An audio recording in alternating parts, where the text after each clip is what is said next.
Hello everyone, welcome to my channel. आज की कहानी है नफरत या मोहब्बत पार्ट 8।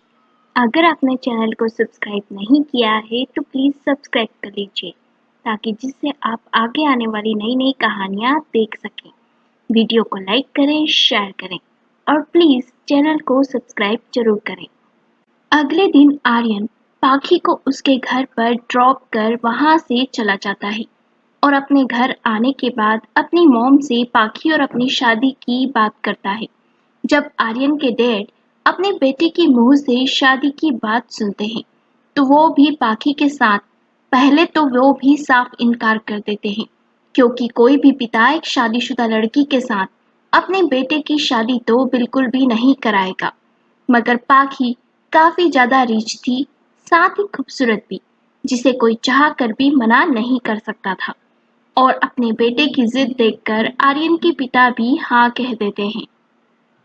जब आर्यन की मॉम और डैड दोनों ही पाखी के साथ आर्यन की शादी के लिए हाँ कह देते हैं तो आर्यन की खुशी का कोई ठिकाना नहीं रहता। वो काफी ज्यादा खुश होता है और अपने ऑफिस के लिए निकल जाता है। आर्यन कितना खुश है ना मोहिनी।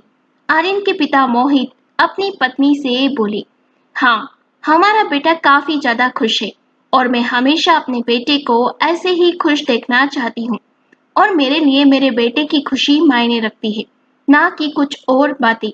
और रही बात पाखी की, तो हर किसी का एक पास्ट होता है, जैसे हमारा एक पास्ट है।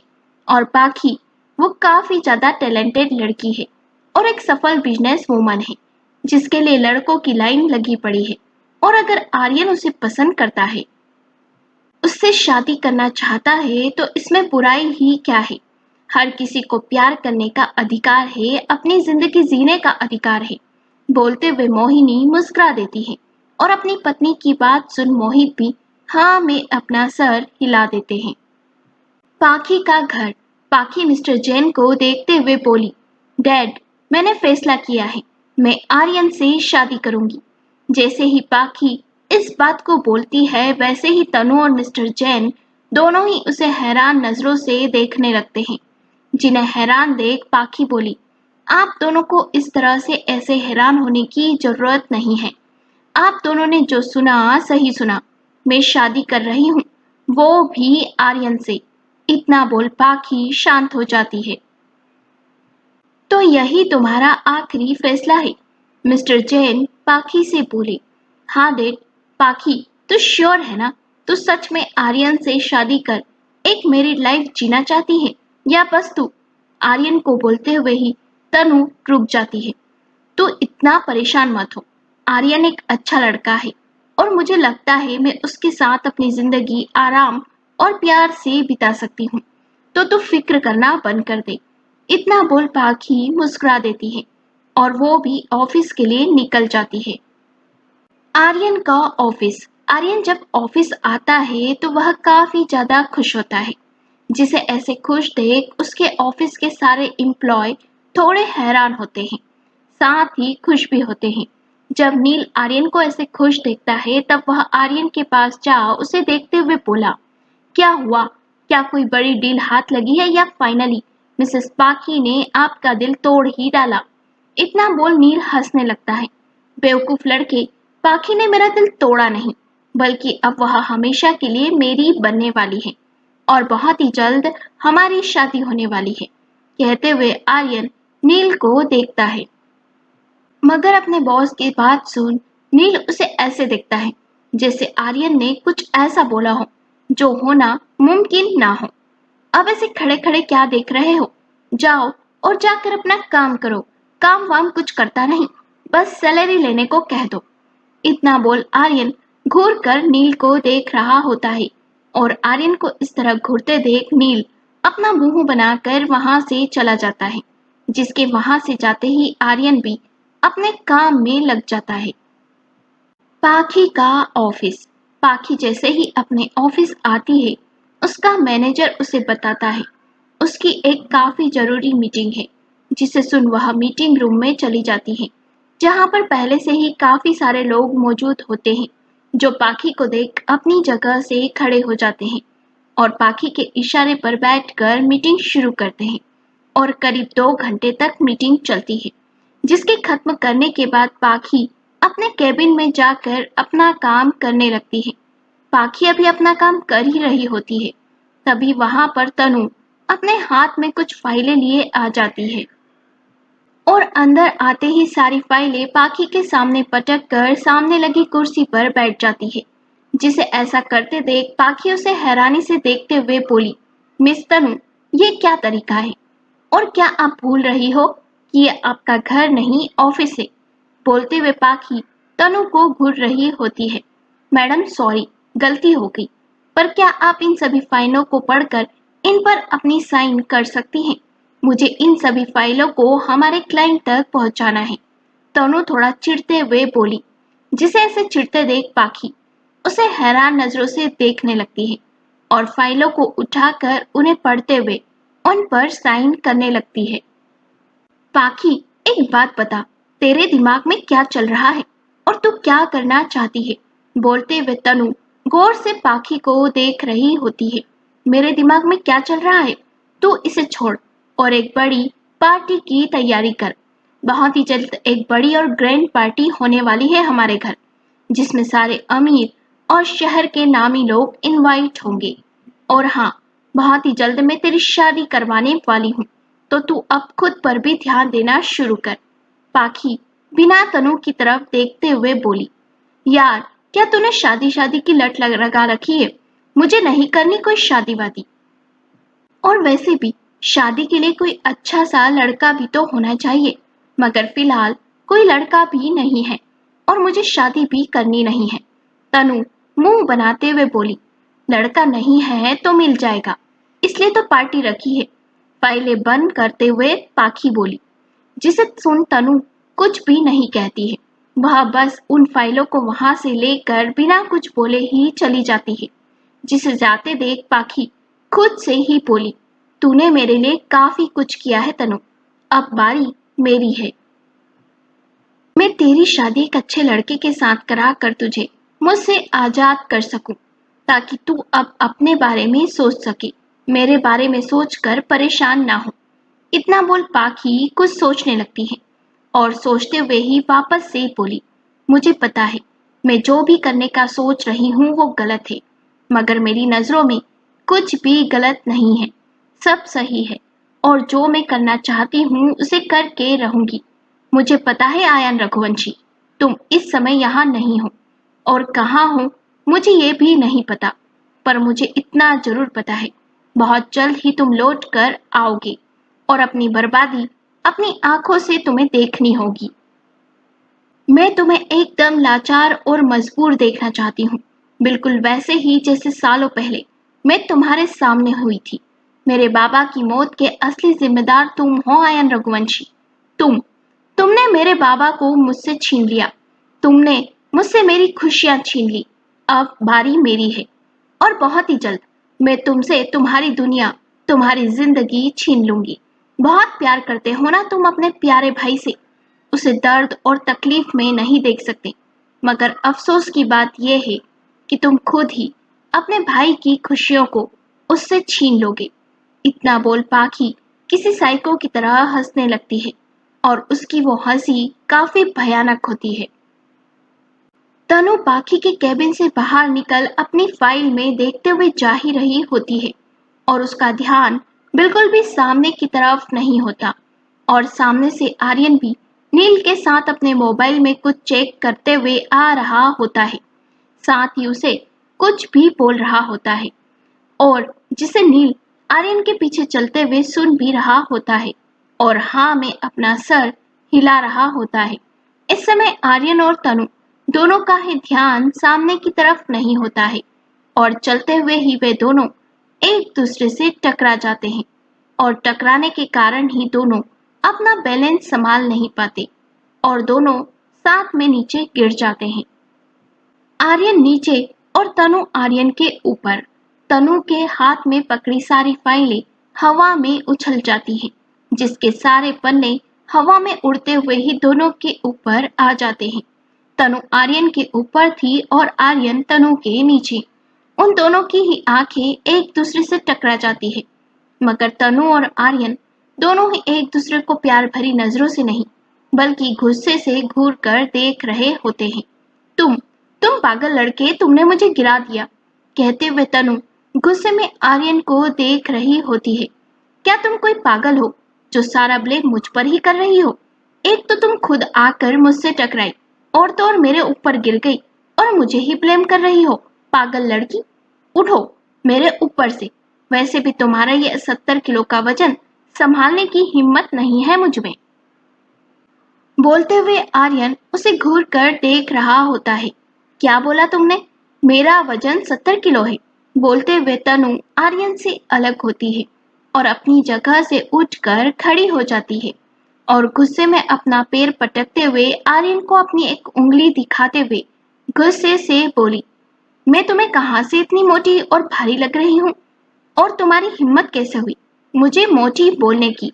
बोलते हुए तनु काफी गुस्से में होती है। मैंने तुम्हें मोटी नहीं बोला।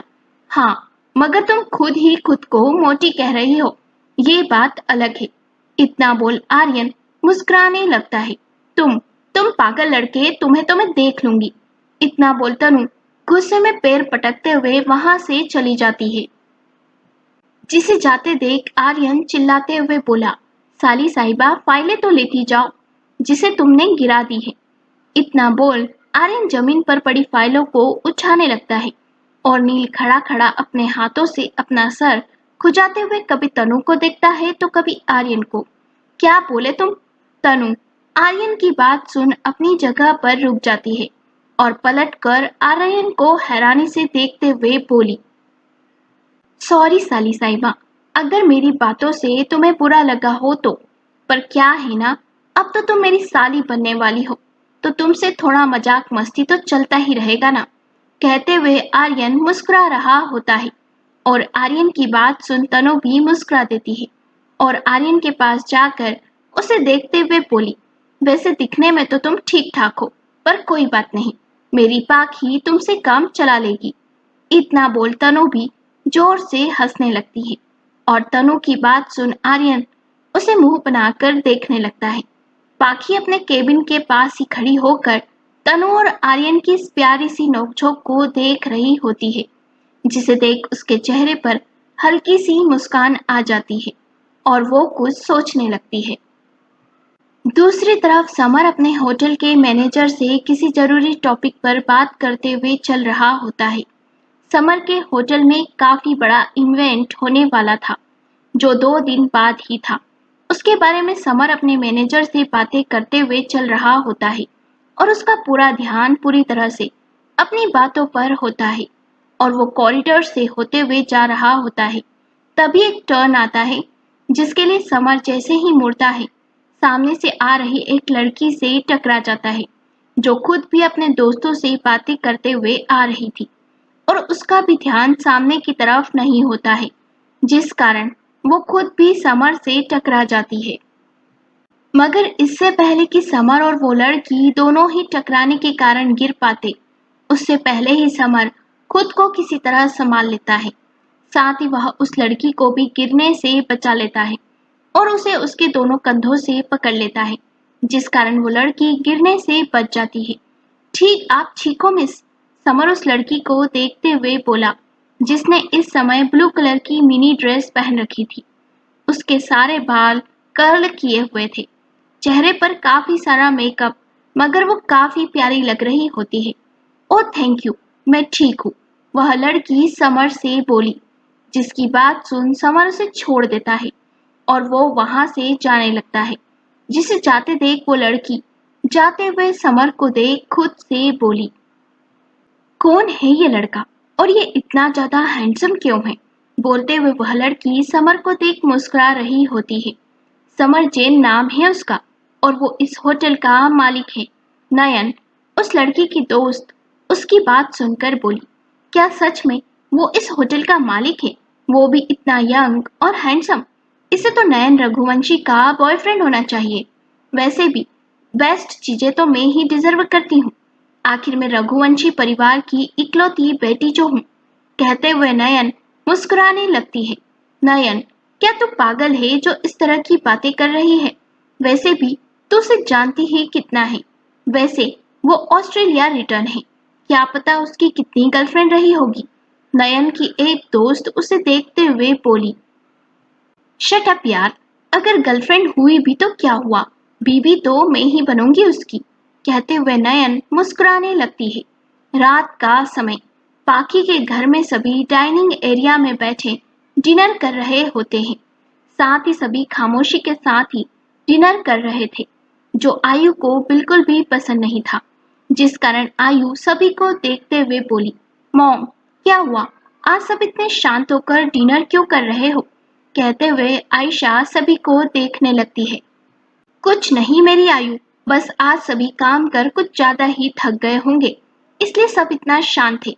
नहीं तो तुम्हें पता है ना, खाते समय मैं तो बिल्कुल भी शांत रहकर नहीं खाती।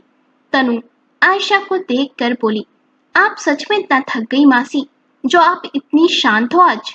हाँ, थकी जरूर हूँ, पर इतना भी नहीं कि अपनी आयु के साथ बात न करो।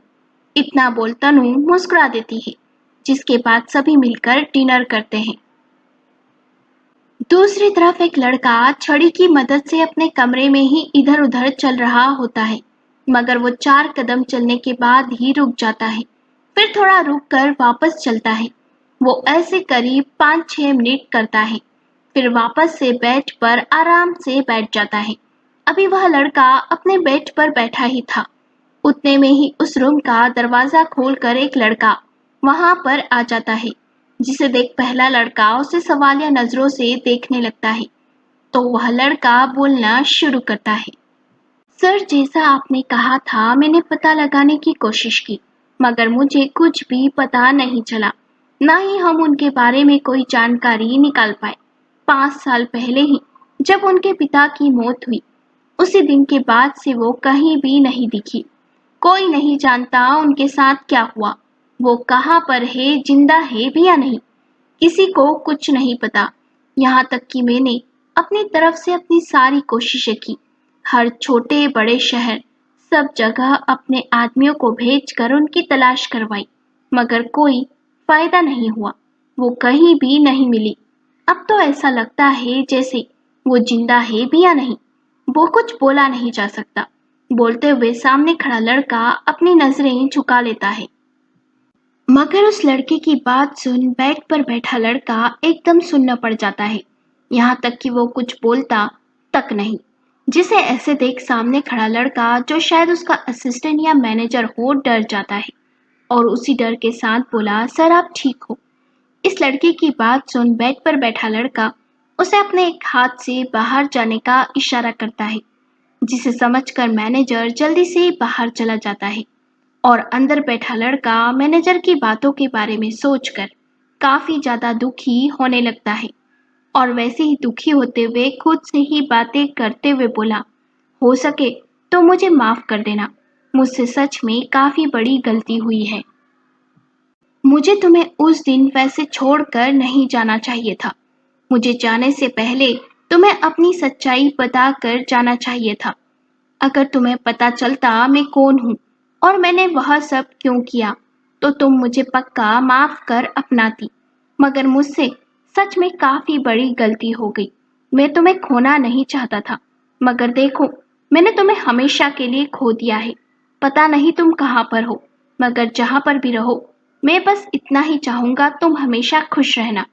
कहते हुए ही उस लड़के की आंखों से काफी सारे आंसू बह रहे होते हैं। अभी वह रो ही रहा था, तभी उसका मोबाइल बजने लगता है, जिसकी आवाज सुन वो लड़का अपने आंसुओं को साफ कर अपना मोबाइल उठाकर उसे आंसर करता है। जैसे ही अपने कानों में मोबाइल लगाता है, वैसे ही दूसरी तरफ से आवाज आती है, हेलो भाई।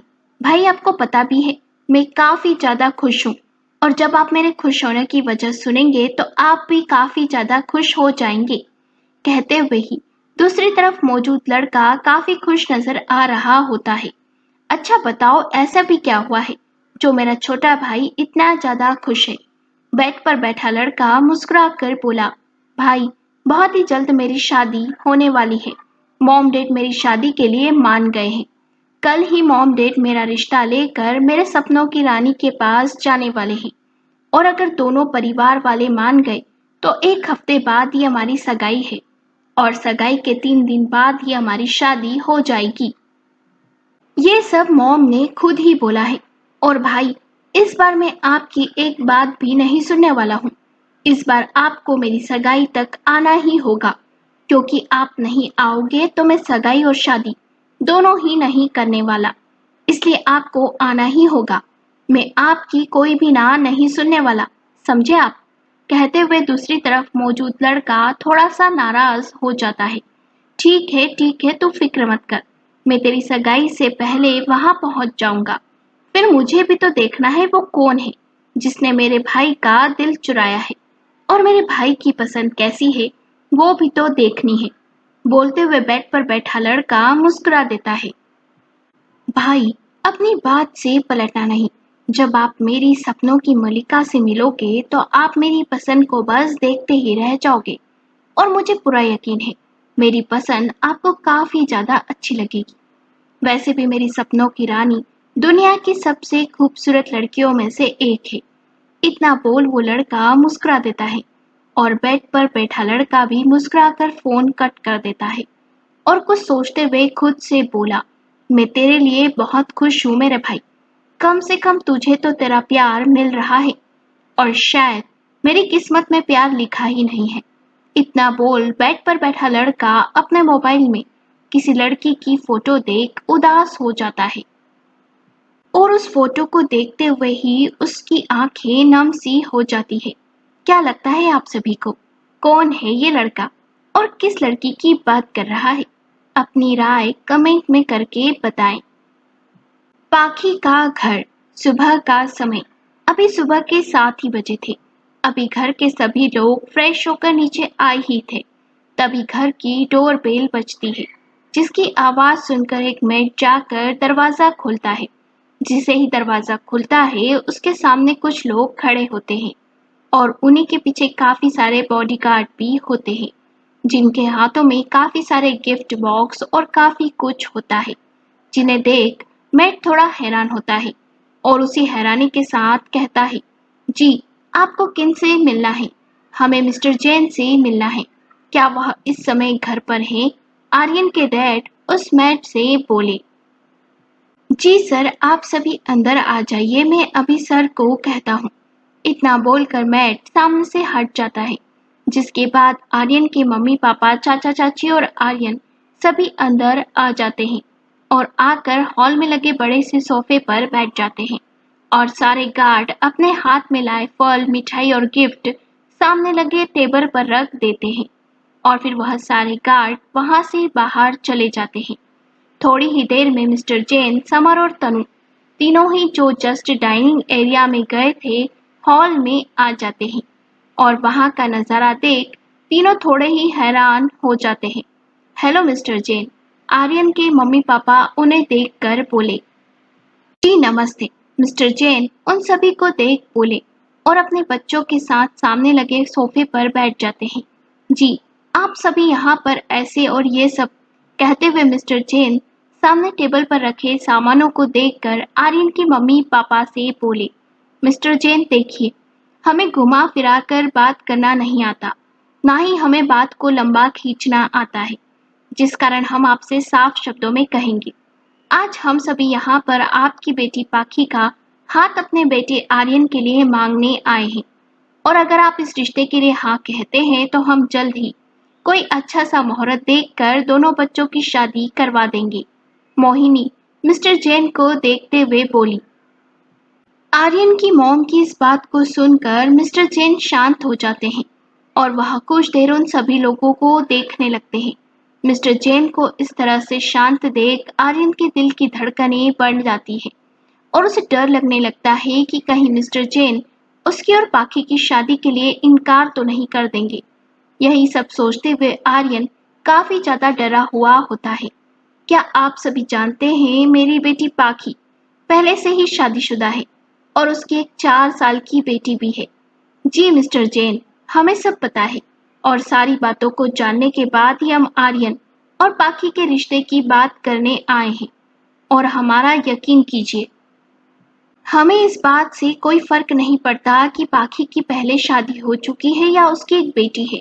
हमें तो इस बात से फर्क पड़ता है कि दोनों बच्चे एक दूसरे से प्यार करते हैं और दोनों ही शादी करना चाहते हैं। हमारे लिए बस हमारे बेटे की खुशी मायने रखती है, बाकी कुछ नहीं। मोहित मिस्टर जैन की बातों का जवाब देते हुए बोले, तनु बेटा जाओ, आर्यन को पाखी के रूम तक छोड़ाओ। तब तक समर और मैं शादी की बात कर लेते हैं। मिस्टर जैन तनु को देखकर बोले, जी डैड बिल्कुल, मैं मेरे प्यारे आर्यन जीजू को पाखी के रूम तक छोड़ाती हूँ।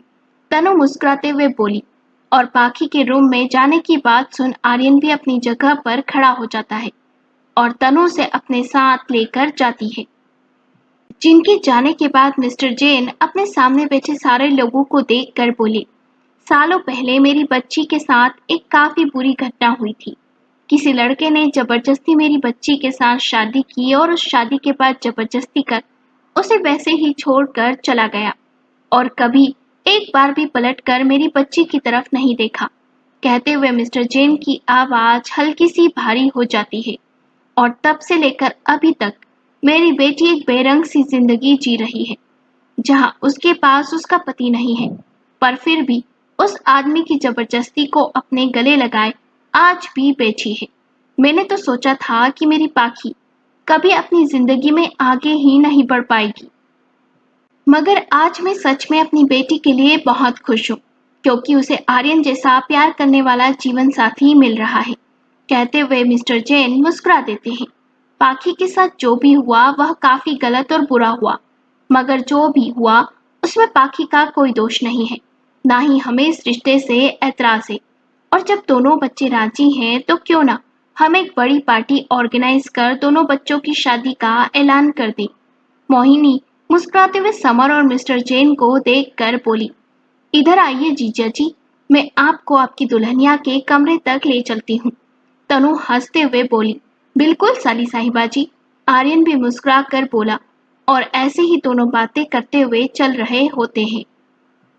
चलते हुए ही तनु की हिल स्लिप हो जाती है, मगर इससे पहले कि तनु गिर पाती, आर्यन उसे उसकी कमर से पकड़ लेता है और उसे देखते हुए बोलता है, संभल कर साली साहिबा, कहीं चोट ना लग जाए।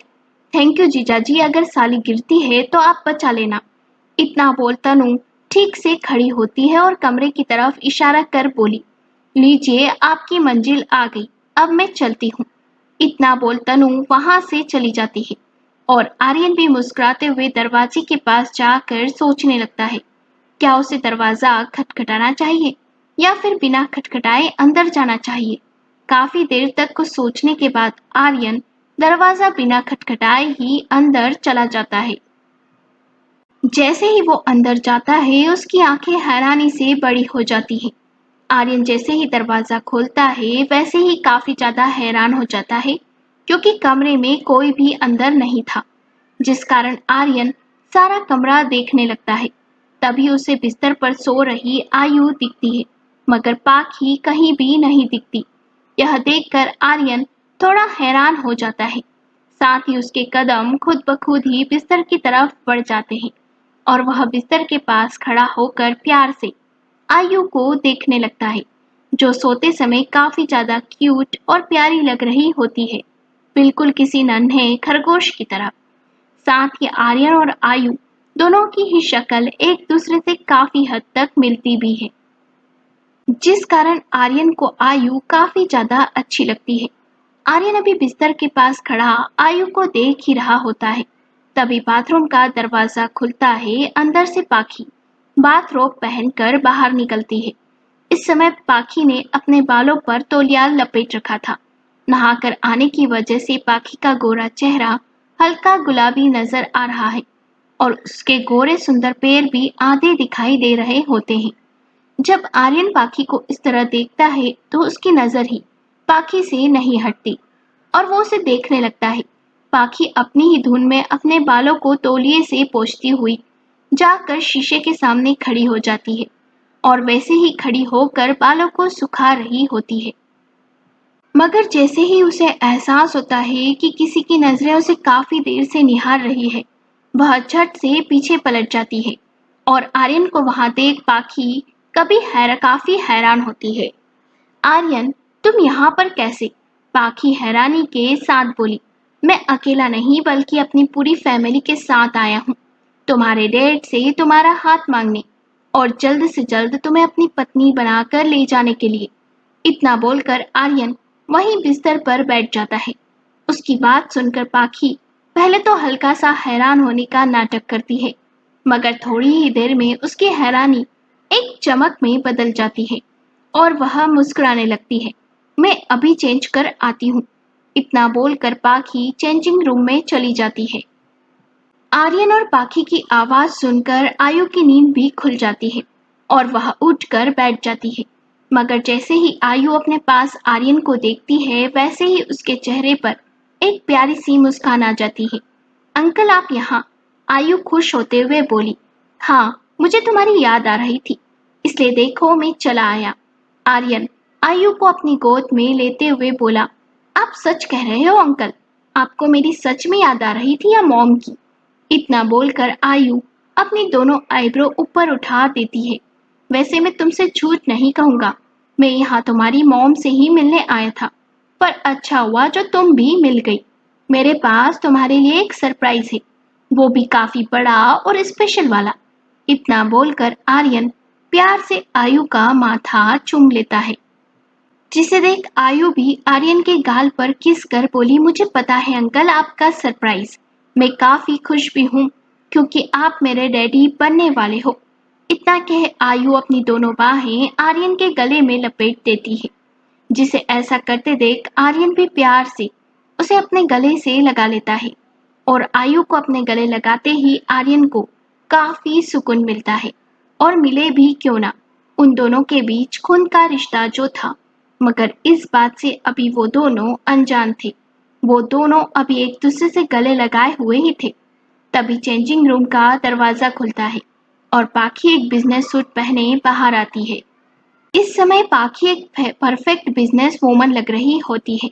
पाखी ने इस समय ब्लू कलर का एक बिजनेस सूट पहन रखा था, बालों को प्रॉपर पोनीटेल में बांधा हुआ था, हाथों में महंगी रोलेक्स वॉच, कानों में छोटे छोटे डायमंड ईयररिंग, होठों पर डार्क रेड लिपस्टिक और चेहरे पर एक अलग ही नूर, जिसे इस तरह देख आर्यन और आयु दोनों ही मुस्कुरा देते हैं। क्या हम नीचे चले? पाखी उन दोनों को देखकर बोली। हाँ मॉम चलो, हम नीचे चलते हैं। इतना बोलकर आयु अपने दोनों हाथ आर्यन के गले में लपेट देती है, जिसे ऐसे देख पाखी कुछ भी नहीं कहती और वह बस बिना कुछ कहे रूम से बाहर निकल जाती है, जिसके पीछे ही आर्यन आयु को अपनी गोद में लिए चल रहा होता है। और जैसे ही वे तीनों नीचे जाते हैं तो सभी की नजर आर्यन की गोद में मौजूद आयु के चेहरे पर पड़ती है, तो वे सभी हैरानी के साथ आयु को देखने लगते हैं। साथ ही वे चारों लोग काफी कंफ्यूज भी होते हैं। उन्हें अपनी आंखों पर यकीन नहीं हो रहा था कि जो भी वो लोग देख रहे हैं कोई सपना है या हकीकत, क्योंकि आयु का चेहरा काफी हद तक आर्यन से मिलता जुलता होता है। यह देखकर आर्यन के मॉम डैड और चाचा चाची चारों ही हैरान होते हैं। Hello mister and Mrs Raghuvanshi, पाखी उन चारों को देखकर बोली। पाखी, तुम चाहो तो हमें अंकल और आंटी कह सकती हो, वैसे भी बहुत जल्द ही हमारे रिश्ते जुड़ने वाले हैं। मोहिनी पाखी को देखकर बोली। ओके आंटी, पाखी मुस्कुराकर उन्हें देखकर बोली। मॉम, ये सभी कौन है? आयु थोड़ी हैरान नजरों से सबको देखते हुए बोली। आयु, ये मेरे मॉम डैड और चाचू चाची हैं। आर्यन आयु को सभी मिलाते हुए बोला। हेलो बड़े अंकल आंटी। आयु प्यार से सभी को देखकर बोली और आयु की बात सुनकर सारे ही लोग मुस्कुरा देते हैं। और मिसेस रघुवंशी तो आयु को अपनी गोद में लेते हुए बोली। तुम्हें देखकर ऐसा क्यों लग रहा है जैसे हमारा कोई गहरा रिश्ता हो? इतना बोलकर वह प्यार से आयु को गले से लगा लेती है, जिसे देख पाखी थोड़ा सा परेशान हो जाती है। मॉम, रिश्ता होगा कैसे नहीं, बहुत ही जल्द आप दोनों दादी पोती जो बनने वाली हो। इतना कहकर आर्यन मुस्कुरा देता है और ऐसे ही थोड़ी देर बात करने के बाद वे सब वहां से चले जाते हैं। जल्द ही होने वाली है सगाई आर्यन और पाखी की, और उसमें आने वाला है एक मेहमान। आप सब समझ गए होंगे कौन। जी हाँ, आयान। क्या होगा जब आयान और पाखी का होगा 5 साल बाद आमना सामना? क्या मोहब्बत पर पाखी की नफरत होगी भारी? कौन सा राज छुपाए है आयान ने पाखी से? देखिए अगले महा एपिसोड में। पर चैनल को सब्सक्राइब करें और बहुत सारे कमेंट करें जल्दी जल्दी। और वीडियो को लाइक करें, शेयर करें और सब्सक्राइब करें चैनल को।